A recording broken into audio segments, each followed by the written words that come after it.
நீங்கள் சிந்தியுங்கள். ஒரு அரசு தன் நாட்டு மக்களுக்கு எதை செய்ய வேண்டும், எதை செய்ய வேண்டும் நீங்க சொல்லுங்க. 1000 ரூபாய் மாதம் இதுவா ஒரு அரசு செய்ய வேண்டியது? திமுக அமைச்சர்கள் சொல்கிறார்கள் இல்லையா, ஓசி பஸ் அதுவா? காலையில் எழும்பினதோ ஒவ்வொருத்தருடைய வங்கி கணக்கிலும் 5000 ரூபாய் போடுறது இதுவா ஒரு அரசு செய்ய வேண்டியது? ஒரு அரசு எதை செய்ய வேண்டும் அன்பு மக்களே?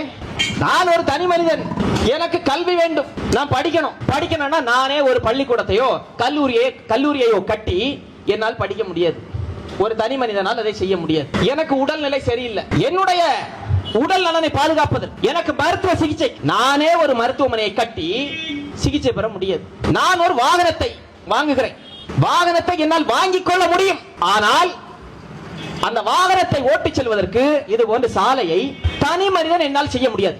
ஒரு தனி மனிதனால் எதையெல்லாம் செய்ய முடியாதோ அதிலே அவனுடைய அடிப்படையான தேவைகளை அவனுக்கு செய்து கொடுப்பதற்கு ஒரு அமைப்பு தேவைப்படுகிறது. அந்த அமைப்பு தான் அரசு. அந்த அரசை நடத்துவதுதான் அரசியல்.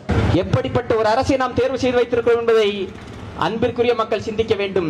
ஒரு அரசு நாட்டு மக்களுக்கு எதை கொடுக்க வேண்டும் என்றால் தரமான கல்வி. நாட்டு மக்கள் எல்லோருக்கும் தரமான கல்வி இலவசமாக சமமாக கொடுக்க வேண்டும்.